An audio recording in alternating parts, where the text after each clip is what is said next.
Back before the survival games were a dime a dozen, two games were making a lot of noise. DayZ, a mod for ARMA 2 that pinned the player against an empty world filled with only other players and very goofy zombies. DayZ was making huge waves across YouTube and picked the perfect time to do so, around the same time The Walking Dead was at large. I even remember stumbling across my first DayZ video while waiting for my family to watch the next episode of The Walking Dead. DayZ promised a very hardcore survival situation, meant only for serious players. A little while later, a game called WarZ popped up. The creative juices were not flowing with the naming of this game. WarZ seemed to appeal to a more arcade style of survival, if that makes any sense. The game draw was more of a loot and shoot type game more than a hardened survival experience. Very quickly this seemed to sort of create a divide between the fanbase. A lot of people arguing over which one was better. Before I say which side I was on and give my whole opinion on the whole thing, I want to do a deep dive into the WarZ versus DayZ retrospective.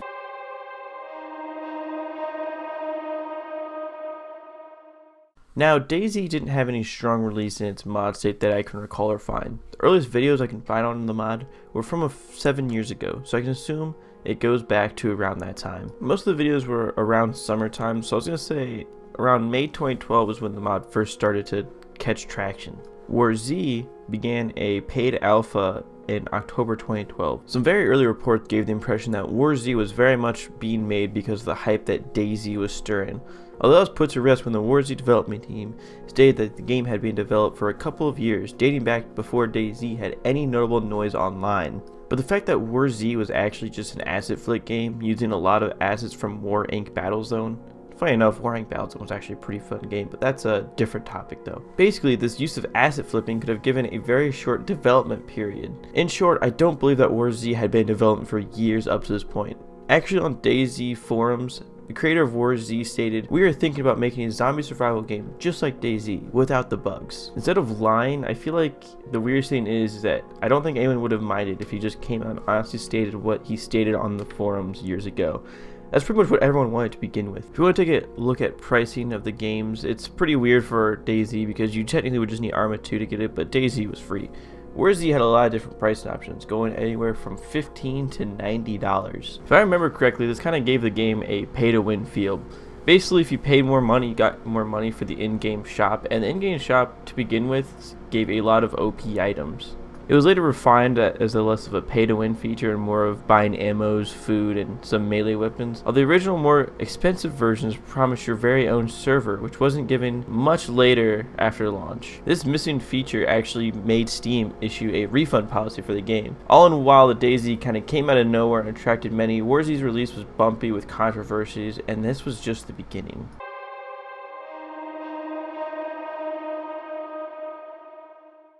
Funny enough, this is where things get even more interesting. WarZ just couldn't seem to shake the controversies. Upon release, the developer WarZ called campers in his game a very no-no word. Rhymes with maggots. I don't remember him ever even apologizing. I think it was a member from his press team that had to issue a statement. Next, Infant Station Survivor Stories had a run-in with some copyright issues. No, not with DayZ, but instead with World War Z. Hence the Infant Station Survivor Stories name I just dropped. DayZ was looking rather good, earning Mod of the Year and getting mass praise by fans. Was it worth it though? Don't get me wrong, DayZ was revolutionary, but fuck, it was barely playable in its early state. The zombies were shit, and just about every server I played in the early days had some real issues. Distant flames that led to nowhere, constant fall damage from walking downstairs, but it was okay, it was all going to get fixed. The game did eventually get rid of these pesky bugs, but each time it would get rid of one, more seemed to appear. This was probably the peak of DayZ because you had YouTubers like Frankie on PC, Sysin, and many others sort of make these scripted DayZ videos that did more than show off the gameplay. It created stories that people wanted to recreate and experience themselves. And I'd be lying if I didn't say I enjoyed these videos a lot.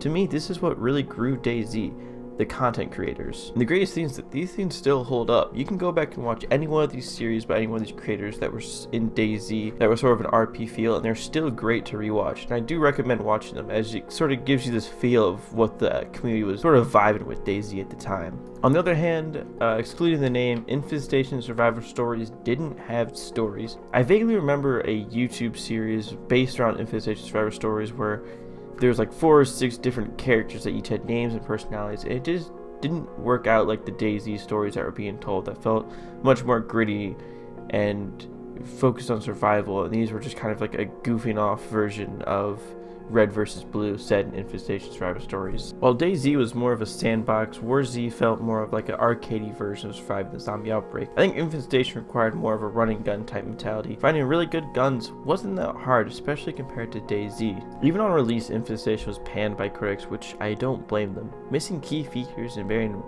very rough around the edges, it's really hard to enjoy. I was willing to wait out the bugs and at least see what Infestation was going for. Came out with a decent number of updates and, even in my opinion, at one point felt kinda smooth. Fortunately for the development team, no amount of fixing would be able to hide their past controversies. Even with Infestation saying that it wanted to be a DayZ with no bugs, they don't feel like they reached the same goal. Like I said, DayZ was reaching for the simulation of the apocalypse, while Infestation feels like a shooter-based game in a survival setting. These are bad ideas exactly, they just have the same plots with different goals. To me, the engine held Infestation back the most. I felt like they were trying to do what DayZ was doing in an engine made for a team deathmatch style type of game, a War Inc. Battlezone. Infestation never reached DayZ with no bugs. It never even came close.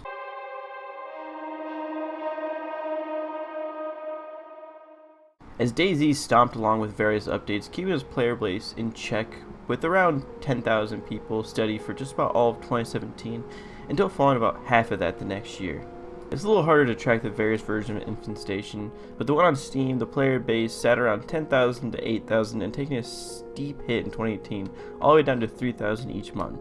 Each game saw a handful of updates, but none bigger than DayZ getting its official 1.0 release, which added plenty of content and pushed the release of DayZ onto Xbox One. Throughout the other updates were mostly bug fixes, patches, and added some other small features, and Infestation updates looked pretty much the same. Various hot fixes, some forgettable game modes like a battle royale were added, all on the smooth sailing times in terms of performance. Meanwhile, player counts were sinking for each game, and they were sinking fast. It took until the end of 2018 when DayZ announced its 1.0 release, like I said, to revive the game, jumping players from 3,577 in October to 12,725 in November to 29,324 in December. This was huge, as Infestation didn't even crack 2,000 players for any of these months. DayZ really saved itself with the 1.0 release, and it really brought a lot of the player base back into it.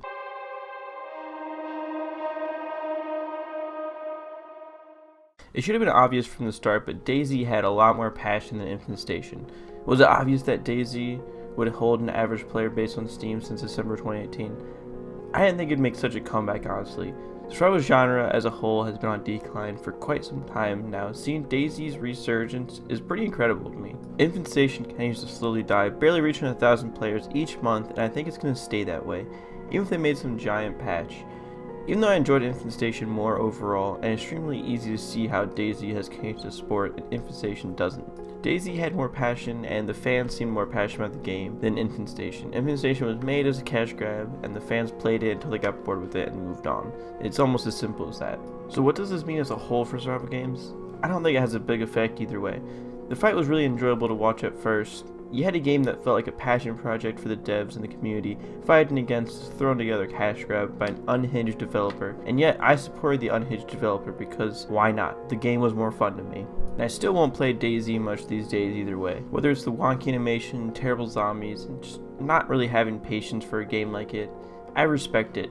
The devs had a few chances to abandon the project and move on when things weren't looking so well, but they fought through it.